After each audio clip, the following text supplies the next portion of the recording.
Estamos comenzando la entrevista central del día de hoy. Nos acompaña el doctor Raúl Pisabarro, profesor agregado de la Cátedra de Medicina Interna de la Facultad de Medicina, ex profesor de la Cátedra de Endocrinología. Para nosotros es un gusto compartir este tiempo con el doctor Pisabarro. Un gusto estar contigo, Raúl. El gusto es mío. Muchas gracias. Raúl, de alguna manera, un poco el planteo que te hicimos previamente a comenzar esta entrevista era dar una visión actual en este primer tramo de la obesidad actual en el Uruguay y en el mundo, y en el segundo tramo conversar sobre el futuro de la obesidad. ¿Qué puedes decirnos sobre la actualidad de la obesidad en el Uruguay, las cifras, los estudios y nuestra realidad? Bueno, la obesidad primero es una enfermedad, una pandemia que avanza. Eso se ve en todos los países, en la mayoría de los países. En Uruguay las cifras actuales de la encuesta nacional última que hicimos nosotros nos dice que más de la mitad de la población, el 54% concretamente, está por arriba de la línea de sobrepeso. Bien.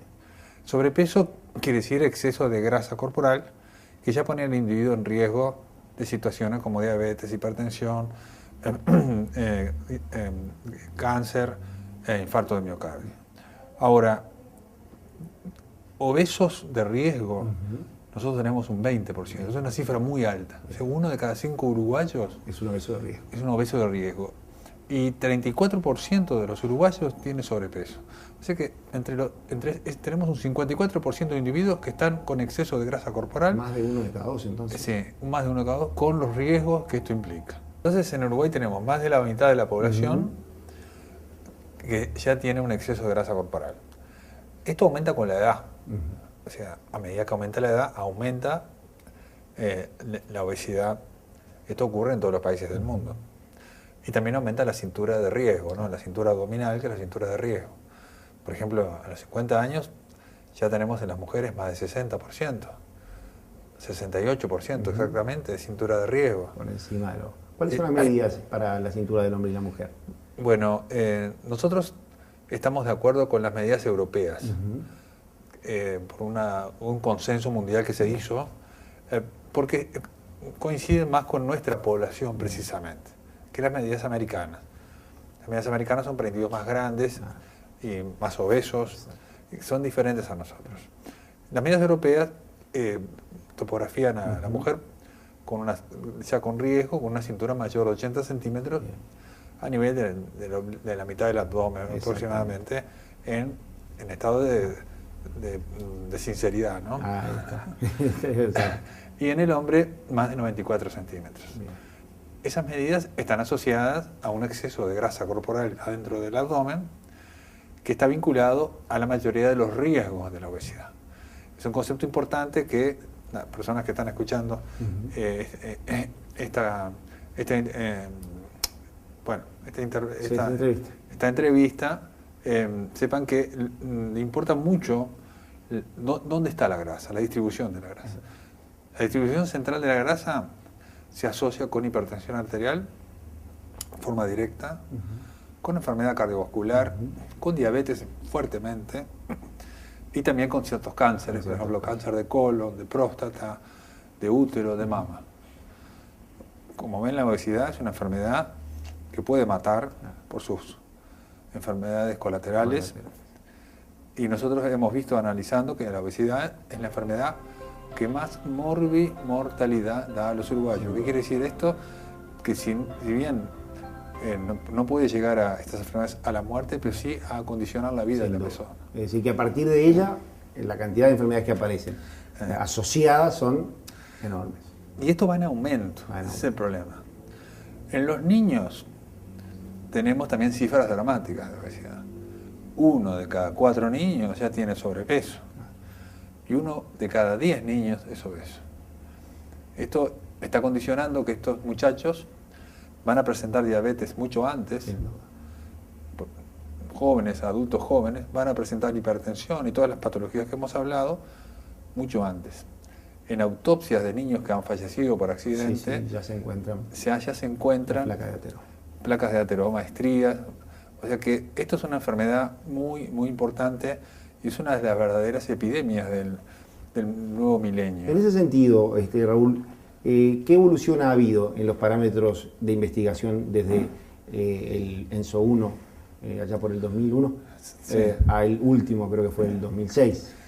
Bueno, en cuanto al aumento de la... Exacto, de la incidencia. Sí, el ENSO 1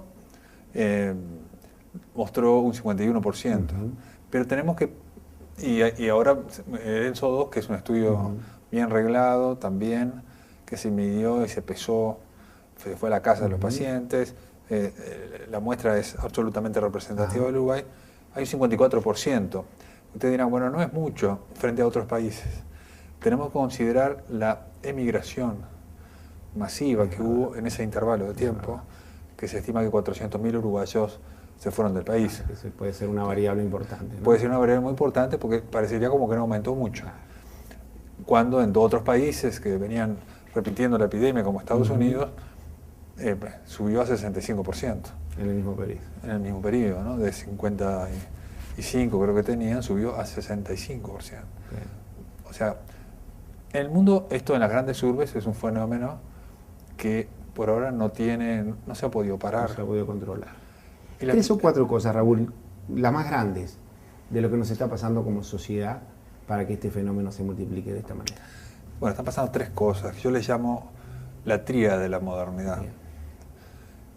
Uno es el estrés crónico de la vida moderna. Estamos apurados, estamos apretados por los horarios y esto nos aumenta el cortisol, una hormona que estimula la síntesis de grasa y patologías, como osteoporosis, como enfermedad vascular, etc. 2, el sedentarismo extremo. Sí. En el ENSO 1, que estudiamos la actividad física de los uruguayos, cuando yo presenté esos datos puse Uruguay sentado, porque el 66% de la población no hace ejercicio. Y de los jóvenes, que es dramático, entre los 18 y los 35 años, tienen la misma frecuencia de sedentarismo, el mismo número que en la población total, 66%. Esto es un fenómeno muy preocupante. Y las explicaciones son varias porque a medida que avanza la edad, hasta los 65, donde vuelve a aumentar, baja la frecuencia de sedentarismo. Y una de las explicaciones es que en Uruguay los jóvenes tienen muchas dificultades en estabilizarse económicamente, entonces eso quizás dejan de lado.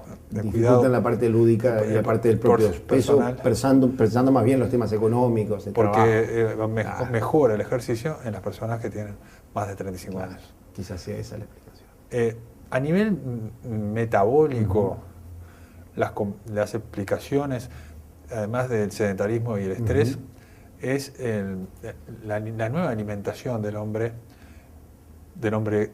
que hace apenas 10.000 años abandona la cacería y se dedica a cultivar. Este hombre tiene un programa de ahorro energético muy importante. El tejido adiposo es el órgano más importante en cuanto a preservación de la especie. Estamos acá todos por el tejido adiposo. Y el tejido adiposo durante millones de años fue desarrollando mecanismos poderosos para sobrevivir a las hambrunas y para acumular toda la grasa que se le ofrecía para poder mantener la vida. Esos periodos de hambruna, sujetarlos con... Nosotros estudiamos mucho la calidad de estos ácidos grasos, establecimos hipótesis y después las demostramos. Y vimos que el exceso de grasas saturadas y de grasas margarinas activan centros de placer y permiso, bloquean la saciedad y esto se acumula en el 99.2%. O sea, el otro fenómeno que ha ocurrido, esto se ha masificado, estamos consumiendo todos los días margarinas, grasas saturadas y todo, y fundamentalmente en los panificados. Ahí está. Y esto es un tema muy complejo. Sí. El otro punto son los carbohidratos rápidos. Todos estos temas para los cuales el hombre no está preparado. Y hay poca información sobre este fenómeno. Se piensa que el fenómeno de la obesidad son los carbohidratos. No, no son los carbohidratos. Los carbohidratos inciden, pero lo que es más importante es el tipo de grasa que estimula en el cerebro señales para depósito. Estamos consumiendo un exceso de grasa para depósito que en los individuos ahorradores, que somos la mayoría de nosotros.